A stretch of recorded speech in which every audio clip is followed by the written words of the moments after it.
How to add a new location on Google Maps. So guys, I'm going to show you two really easy methods. Let's get started. First of all, my superstar friend, open Google Maps. Then pick the exact spot where you want to add the location. After that, my bestie friend, press and hold that place on the map until a map pin shows up. Once the pin appears, a small menu will pop up. From there, swipe left and tap the Add Label option. Then my rockstar friend, make sure you're signed in to your Google account in Google Maps. If you're not signed in, just tap Sign In and choose your Gmail account to log in.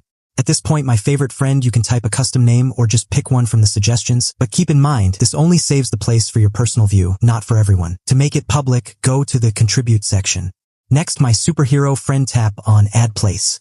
Now fill in real details, the exact name, category like shop or restaurant, and the full address which is required. You can also adjust the map pin to set the correct location. After that, my bestie friend, scroll down and add extra info like opening hours, phone number, or website if you have it. Then my rockstar friend, just submit it. But don't expect it to show up instantly. It can take a few days or even weeks to get approved. And one more thing, if your details are unclear, duplicated, or look fake, Google may reject it without even telling you. Still having trouble? Drop a comment. Thanks for watching.